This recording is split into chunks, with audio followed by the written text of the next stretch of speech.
Alors, bonsoir à tous. On se retrouve pour notre cours numéro 35 sur les halachot de Shabbat. On est toujours dans les melachot de Shabbat. Et donc, ce soir, Bezrat Hashem, on va voir deux melachot. La première melacha qu'on va voir, c'est Tseda, le fait de chasser. Et la deuxième melacha qu'on va voir, ça va être la melacha de Shrita, Shochet, donc tuer une bête, un animal, etc. Et on va rentrer dans plus de détails et de cas pratiques. Alors, je partage mon écran et on y va. C'est parti. Ok. Alors la mélacha de Tzeda. Donc comme on le rappelle à chaque fois, les mélachot qui sont interdits de Shabbat, ce sont les mélachot qui étaient faits dans le Mishkan de manière récurrente. Euh, et donc Bihiyot vetzivanu Hashem itbarach lechasot et à Mishkan beorot elim et odamim, puisque Hakadosh Baruch Hu nous a demandé de recouvrir le Mishkan avec des peaux de bélier rouge et des peaux de tachash, donc c'est un type d'animal. Euh, les Shemkar Utsrechu là-dessous. Donc, pour obtenir ces peaux, on avait besoin forcément de chasser pour avoir les bêtes. L'Ishrot et également de leur faire la Shrita. La Avod est à Or, Ve'od, et donc de travailler la peau, etc. Et donc, c'est là la source des deux Melachot qu'on va voir ce soir, c'est qu'on avait besoin de peau. Donc, pour cela, il fallait chasser la bête et tuer la bête. Et voilà donc la source de chasser. Quand on parle de chasser, tout ce qu'on va voir ici, c'est complètement différent de tuer. Parce que quand on pense chasse, on pense le chasseur avec son fusil qui va abattre la bête, mais ce n'est pas le cas ici. Quand on parle de chasser, c'est simplement mettre la bête en fait dans un endroit où elle va être plus facilement attrapable. Mais on va donner plus d'exemples. Euh, Agdarat Amelacha. Atzad be Shabbat ba'alei cha'im sheyesh derech letzudam. Celui qui chasse pendant Shabbat des animaux pour lesquels c'est le derer, c'est l'habitude de les chasser, ketzvi comme un cerf, au dag ou un poisson, parce qu'on a l'habitude de pêcher des poissons, vekeotse bahem, tout ce qui ressemble à ça, over minatora al melachat tseda, transgresse l'interdit de la Torah de tseda, de chasser. Avalatzat balechaim chez ender chetudam, par contre, celui qui chasse des animaux qu'on n'a pas l'habitude de chasser, on va pas chasser par exemple des mouches, des, des, des moustiques, par Ushim, des puces, etc. Aré ouvert Issour Midivre Chachamim. Alors là, ce sera un interdit des Chachamim. Et donc, ça sera aussi interdit. Donc, animal qu'on a l'habitude de chasser, interdit de la Torah. Animal qu'on n'a pas l'habitude de chasser, interdit aussi, mais interdit des Chachamim. Teva Imzuvim, une boîte avec des mouches. Teva Shesh Vuvim, donc une boîte dans laquelle il y a des mouches. Moutar les sogra shelo yafri ulo. Il est permis de fermer cette boîte pour ne pas que ça nous dérange. Ve'af shem nitzodim arez psik reché de l'onichale miderabanan. Et même si maintenant il y a une forme de chasse ici, c'est un psik reché de l'onichale. Donc on rentrera plus tard dans ces catégories, ces descriptions, etc. Mais en tout cas, ça serait permis de faire cette chose-là. Et euh, en plus, le fait qu'elle soit dans la boîte, c'est pas comme si, considéré comme si on les avait attrapés. En tout cas, il faut retenir que c'est permis. Ou Bnei Ashkenaz, les Ashkenazim, eux, sont marmirim sur ça. Ou Matirim Rak Beofen Sheyesh Lo Safek, Im Yesh Batevas Vuvim, ils permettent de fermer cette boîte-là de mouches que si on a un doute s'il y a des mouches dedans ou non. Tzedat Dvorim Beetushim, donc chasser des. Ah oui, au passage, une remarque importante. Quand on parle de chasser, c'est vraiment faire rentrer la bête, l'enfermer en quelque sorte dans un endroit plus étroit où on va pouvoir plus facilement l'attraper, etc. Mais de faire sortir une bête, admettons qu'il y a une bête et moi je vais ouvrir la fenêtre au contraire pour qu'elle sorte, ça s'appelle pas chasser. Au contraire, je la libère en quelque sorte. Et donc ça, il n'y a aucun problème. Ça, c'est important à retenir. Tsidat devorim ve'etushim, donc chasser des abeilles et et des moustiques. Dvora animtet ve'samour ladam, une abeille qui se trouve proche d'un homme, d'une personne. Veu choshesh ve'yare me'od me'akitsata. Et il craint et il a très peur maintenant que l'abeille le pique. Mutar lechapot ale akli shelo teraketsenu. Il est permis de retourner sur cette abeille-là un ustensile, un verre par exemple, pour pouvoir la bloquer, pour ne pas qu'elle nous pique. Vechen im nechnesa le bagbouk, également si elle est rentrée dans une bouteille, mutar les sogro bepkak. Il est permis de fermer cette bouteille avec le bouchon. Aval yetouch animtsa besamor ladam. Par contre, un moustique qui se trouve à proximité de l'homme, assure les tsudo. Ce ne sera pas permis pour un moustique. Veima yetouch al besaro mamash. Et si maintenant le moustique, il est vraiment sur la peau de la personne, vechoshesh shema yaraketsehu. Et il a peur que que de se faire piquer par le moustique. Yafliou les res bli les carto beyad. Alors on l'éjectera comme ça, on le fera tomber en quelque sorte sur la terre, sans le prendre avec la main, donc sans le tuer. Veim yefchar, et si cela n'est pas possible, Racha il est à siro beyado, beadinut, shelo yamut ou les orkolachut. Si on ne peut pas l'éjecter avec la main comme ça, par exemple, alors on pourra le prendre avec la main délicatement, mais sans le tuer, et le jeter à l'extérieur. Veim met ayetouche, et si maintenant le, le moustique est mort quand je fais ça, alors il est mort. Au passage à l'extérieur, ça peut être aussi un problème, je pense, de héros. S'il n'y a pas d'héros, on peut pas jeter par la fenêtre, par exemple. Donc, il faudra jeter peut-être dans une poubelle pour rester dans son reshoot. Mais en tout cas, on pourra, si on n'arrive pas à l'éjecter comme ça, on pourra le prendre avec la main et l'enlever délicatement sans le tuer. Maintenant, si le moustique est mort, alors il est mort. C'est comme ça. Mais en tout cas, on doit faire attention, on doit ne pas le tuer. Vechen tolaim anim tsaim betinok, et également des vers qui se trouvent chez des enfants, des bébés. Des fois, ils ont dans leur selle des vers. Bepi atabaat, vegormim lotsahar, et ça lui cause une gêne. J'ai oublié comment ça s'appelle, mais en tout cas, il y a des vers comme ça qui peuvent avoir chez les bébés, ça le dérange. Moutar les asirat benachas, on a le droit de les retirer délicatement. Ve'im metu est pareil. S'ils sont morts, ils sont morts, mais on doit faire attention à ne pas tuer, que ce soit ces petits vers là ou que ce soit ces moustiques. Même l'abeille d'ailleurs, on ne pourra pas la tuer. Pour l'abeille, c'est exceptionnel, on donne la permission de la bloquer avec un verre ou si elle est dans une bouteille, de fermer la bouteille pour ne pas qu'elle nous pique, parce qu'il y a une certaine peur de l'abeille, mais le moustique, il n'y a rien de dangereux, c'est une gêne, et donc on n'aura pas le droit de le tuer, on pourra l'éjecter comme ça ou l'enlever délicatement en faisant le maximum pour ne pas le tuer. Tsedat Tarnegolim, chasser donc des poules par exemple. Tarnegolim Shatsu Aloul, la Rechov, donc des poules qui sont sorties du poulailler vers la rue par exemple. Moutar Ledachotam, la Loul, on a le droit de les pousser et de les faire rentrer à nouveau dans le poulailler. Chez Kevan, chez Riglim Lachzor, les Mukovambelou, puisqu'ils ont l'habitude de retourner, ces poulets ou ces poules ont l'habitude de retourner de manière naturelle régulièrement dans le poulailler. Arezekeilu Nitzodim Kvar, c'est comme s'ils étaient déjà chassés en quelque sorte. On rappelle que chasser, cette mélacha-là, ça n'a rien à voir avec tuer. On parle simplement chasser, de mettre dans un endroit où on va pouvoir accéder plus facilement à la bête ou la bloquer. Veoulam bene Ashkenaz, cependant, les Ashkenazim machmirim chez l'olitrot, tarnégolim, les louls, chez Umakom.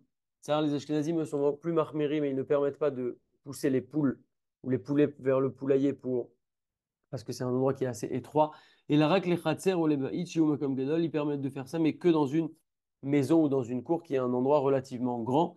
Ah, bemakom chez Eshracha, chez Azikou, veishberukeli. Maintenant, s'il y a une crainte qu'ils vont endommager ou qu'ils vont casser des ustensiles, alors même les Ashkenazim permettront de pousser ces poules, de les repousser dans le poulailler.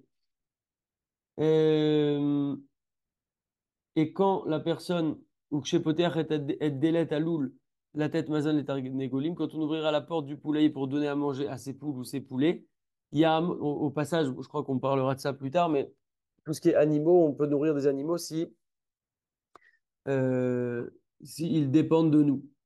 Si ce sont nos animaux à nous qui dépendent de nous pour avoir leur nourriture. Mais ça, c'est une règle générale, il faut vérifier ça et creuser plus.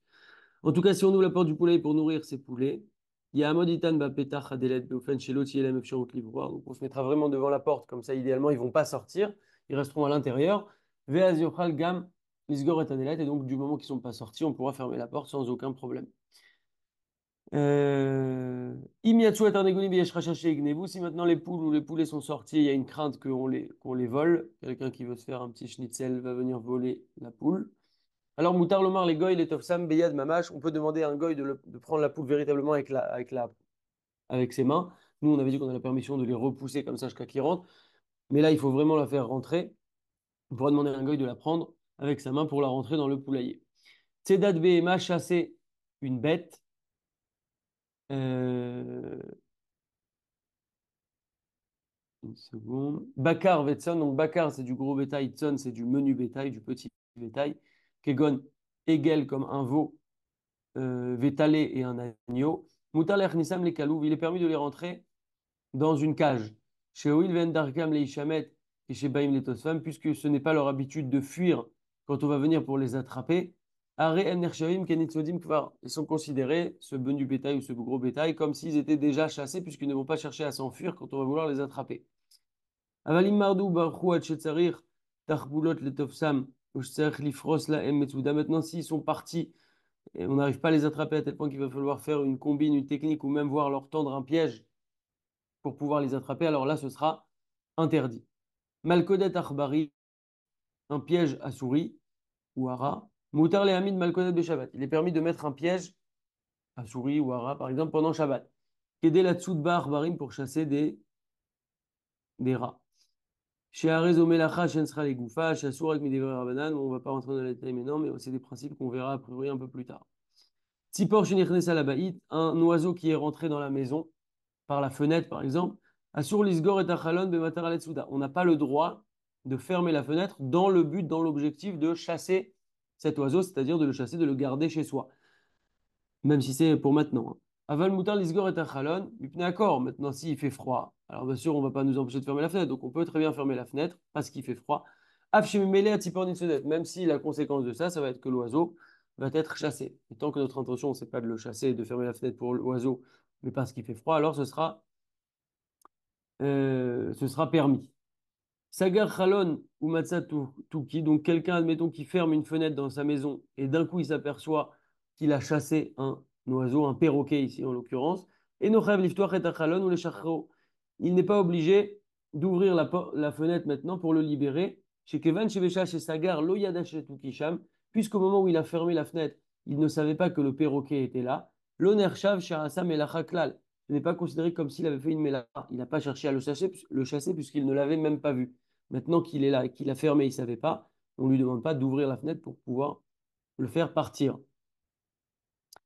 Comme on a dit, s'il y a une bête qui rentre et qu'on veut la faire sortir à l'extérieur, ce n'est pas chasser. Chasser, c'est vraiment amener la bête dans un endroit plus restreint, plus petit, plus accessible pour qu'on puisse l'attraper. Mais quand on cherche à faire partir une bête, alors là, au contraire, ce n'est pas du tout chasser et il n'y aura aucun problème à ça.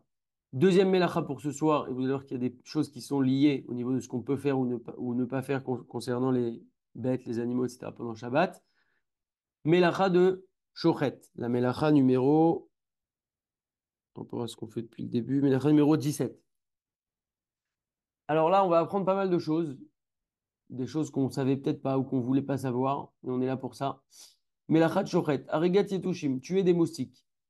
Je vois des gens qui se déconnectent. Arigat Yetushim, Asur la Rogba Alechaim, il est interdit de tuer des animaux, en règle générale, pendant Shabbat.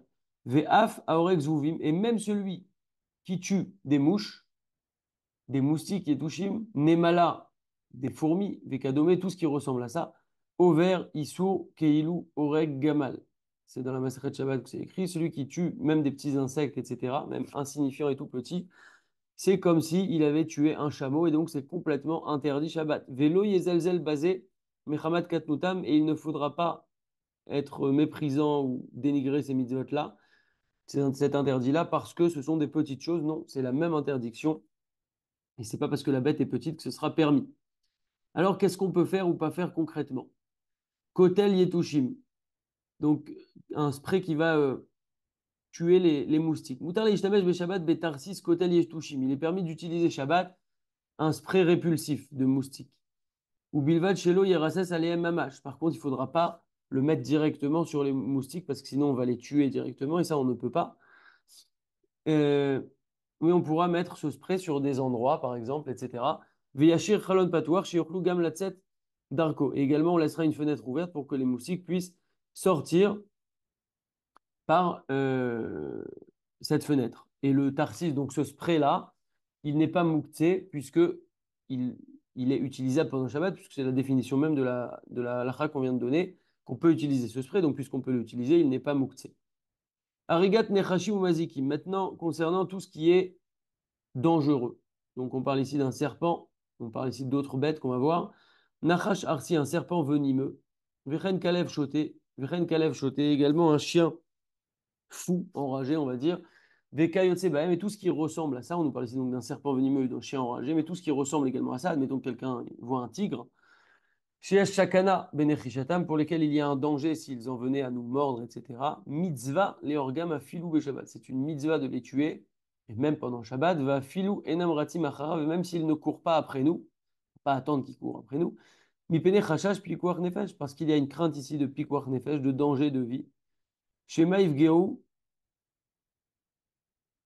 Bevne Adam, de peur qu'ils viennent à atteindre une personne. Ve'ulam, gamim mekir ve'odea bebiru, she'en anachashar, si ve'en beneshichat chashash sakana. Maintenant, même s'il est sûr que ce serpent-là n'est pas venimeux et qu'il n'y a pas dans sa morsure un danger, et la nezek bilvan, mais qu'il y aura seulement une atteinte, un dommage, mais pas un danger de mort, ça peut faire par exemple une petite blessure.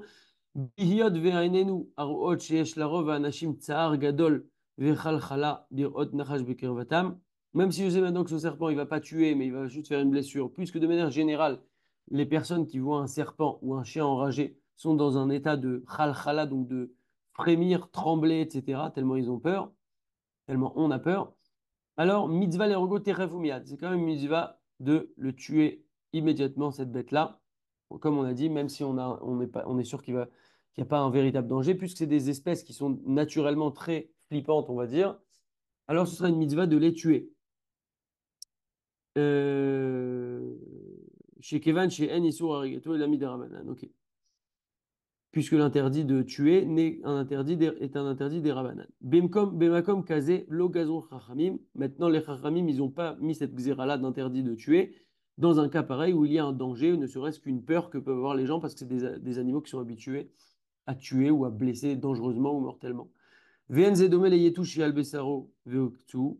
Et ça ne ressemble pas au cas où quand on a parlé avant du moustique qui va se poser sur la peau et qui va faire une piqûre. Chez Ezra Ashlicho, là-bas, on a dit qu'on avait seulement le droit de l'éjecter comme ça avec son bras, ou si on n'arrive pas à l'éjecter, de le prendre délicatement, mais sans le tuer. Mais ça ne ressemble pas à ce cas là-bas, parce que là-bas, on n'a pas le droit de le tuer. C'est assourd. Qui a quitté Taïtouche, Ena el Bilvad. Ce n'est qu'une petite difficulté, un petit bobo en quelque sorte, une piqûre de moustique, qu'on ne permet pas de tuer le moustique. Mais une bête dangereuse, ou qui est supposée être dangereuse, alors là, on aura le droit et même la mitzvah de tuer.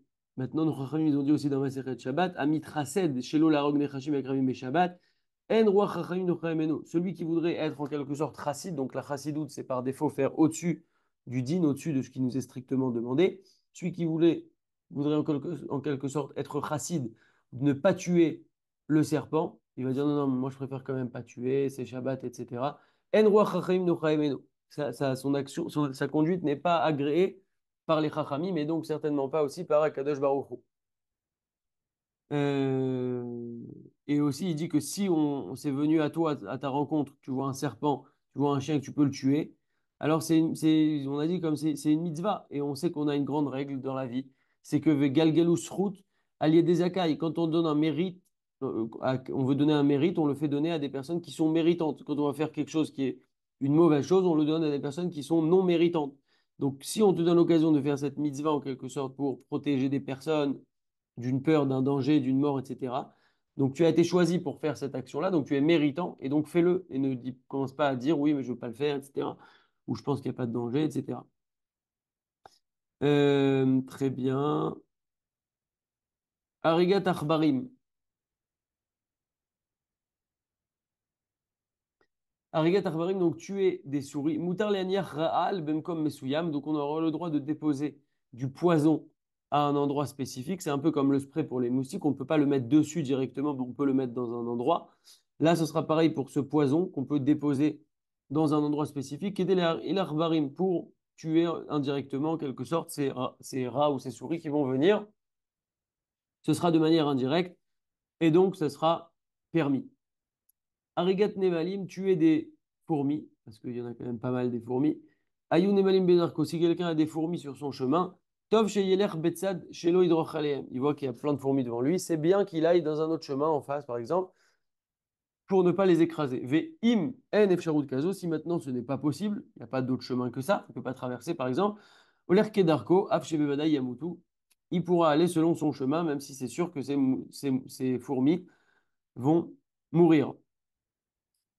Donc, après qu'on ait défini en fait ces animaux qui sont dangereux, comme le chien enragé ou le serpent venimeux, etc., je donne un cas très pratique qu'on a tous déjà rencontré, je pense, mais c'est vraiment un exemple où on doit savoir appliquer la halakha et pas appliquer ce qu'on pense être bon. Si on voit par exemple un cafard chez soi, Shabbat, ce qui peut arriver, si vous n'avez pas fait le rissous, surtout en Israël, on n'a pas le droit de le tuer, parce que le cafard n'est pas dangereux. Même s'il fait très peur, il n'est pas du tout dangereux, ça ne fait rien du tout un cafard. Et donc on ne pourra pas tuer un cafard tout simplement. On pourra par exemple prendre un balai pour le repousser, l'éjecter, mais sans le tuer, il faudra faire attention de ne pas le tuer. Alors c'est vrai que c'est très compliqué, parce qu'on pourrait se dire, mais moi j'ai envie de le tuer, je veux qu'il disparaisse tout de suite, etc. Mais il vaut mieux faire les choses selon la halakha, parce que si on ne fait pas les choses selon la halakha, bah, peut-être que ça ne sera pas une solution. Enfin, c'est sûr que ce ne sera pas une solution. Et donc, il vaut mieux faire les choses comme il se doit. Arigat Harik, donc ça, c'est un exemple pour le cafard, mais vous avez compris, c'est pareil, un moustique, souvent, on a envie de shooter le moustique. Ben non, on a appris qu'on ne peut pas shooter le moustique parce qu'on ne peut pas tuer. Pendant Shabbat, on pourra vraiment tuer que les choses qui seront dangereuses. Arigat Harakim Beasala, donc des fois, il y a des insectes qui peuvent se trouver, par exemple, dans une chasse d'eau. Alors là, il y aura aucun problème de tirer la chasse d'eau s'il y a des insectes dedans. Arigat kinim, tuer un pou. Le pou, ça sera une exception. Donc, on a dit que c'est les animaux dangereux qu'on a le droit de tuer, mais le pou, ça sera une exception. Quelqu'un qui trouve un pou sur sa tête pendant le Shabbat a le droit de le tuer. Il y a une raison particulière à ça, c'est que c'est défini comme une bête pour laquelle il y a une génération spontanée. Donc, en fait, elle se crée toute seule, en fait, cette bête, en quelque sorte. Et donc, c'est pas vraiment comme si on l'a tuée, parce que c'est pas vraiment comme si elle était née d'une autre bête, etc. Donc, c'est un peu différent. Et donc, c'est pour ça qu'on pourra tuer ce genre enfin, un pou pendant Shabbat. Euh, Très bien. On termine avec ça. Otsad dam, sortir du sang. Amotsidam megoufo be Shabbat, chayav me'atora. Celui qui sort du sang de son corps pendant Shabbat, et chayav minatora, c'est interdit. Mishum netilat neshama o mefarek. Pour deux raisons, ça peut être interdit. Un, netilat neshama. Neshama, c'est retirer la neshama, et on sait que le sang, c'est le nefesh. Donc quand on retire du sang, ça retire en quelque sorte une certaine vitalité, une certaine vie. Et également mefarek, comme on avait vu l'interdit de mefarek, donc de décharger quelque chose de sa source initiale, originelle. Donc le sang, de base, il est à un certain endroit. Si on le fait sortir, on l'enlève de son endroit, et donc c'est un problème. Ou Mikol Makom, et de toute manière, si on a par exemple un cas maintenant où Nertavlo Kotz Bebassar, donc quelqu'un, il y a une épine qui est rentrée dans sa peau, alors Moutar Leotir Bemachat, il est permis de retirer cette épine avec une aiguille par exemple. Veimiat Sadam, Lo Avarisur. Si maintenant, quand il a dû enlever l'épine, il y a du sang qui est sorti, lui, il n'a pas cherché à faire ça, il a cherché à enlever l'épine. Maintenant, il y a une goutte de sang qui est sortie, il n'a pas cherché à faire ça, il a fait attention. Alors, cette personne n'a pas transgressé un issour. Chez Kevan, chez Enot Sarich et Adam, puisqu'il n'a pas besoin du sang, Arezerak miderabanan, ce n'est que miderabanan, ou psychréché deloni chalev miderabanan, mutar. Et psychréché, on verra cette définition aussi plus tard, ce sera permis ici, dans ce cas-là, de sortir cette épine. On continuera, Bezrat Hashem, la semaine prochaine avec la Melacha de Memachek. Un petit point important sur le 17 Tammuz. Il y aura un petit audio qui va être envoyé normalement. Mais en deux mots, on rentre dans une période ce soir, le 17 Tammuz, une période de 3 semaines qui est une période assez sombre pour le Ham Israël, même si, euh, même si on dit que Mishenichnas Be'av Mema'atin Besimcha, Mishenichnas Adar Marbi Besimcha, en Adar on multiplie la joie et en Av on diminue la joie, mais on voit que cette joie elle est quand même présente tout le temps. Chez nous les Juifs, on ne doit jamais, ne jamais être complètement triste, mais l'idée c'est de savoir ce qui nous manque, à savoir le Beth Amikdash. Donc le 17 Tammuz, il y a plusieurs événements qui ont eu lieu, dont la première branche, la première brèche qui a eu lieu sur le deuxième Beth Amikdash, elle a eu lieu le 17 Tammuz. Pour le premier Beth Amikdash, elle a eu lieu le 9 Tammuz, mais on retient comme date le 17 Tammuz parce que le deuxième Beth Amikdash, c'est ce qu'il y a de plus grave, ce qui nous manque parce que après le premier, on a eu le deuxième. Après le deuxième, on n'a pas encore eu le troisième. Donc ça veut dire que c'est le deuxième dont on commémore surtout le deuil. Et donc il y a tout un tas de choses à savoir, de minagim, d'alachot, etc., de choses spéciales. L'idée générale, c'est de diminuer les joies pendant cette période-là, de savoir que le Beth Amikdash nous manque. Et c'est quelque chose qui est très important. Et juste pour terminer avec une petite idée, un jour, Rav Twitou, il a raconté ça, il a dit, c'est difficile à comprendre qu'il nous manque le Beth Amikdash parce qu'on n'a pas connu le Beth Amikdash. Donc, on n'a pas l'impression qu'il nous manque vraiment quelque chose parce que quelque chose nous manque que quand on a connu la chose.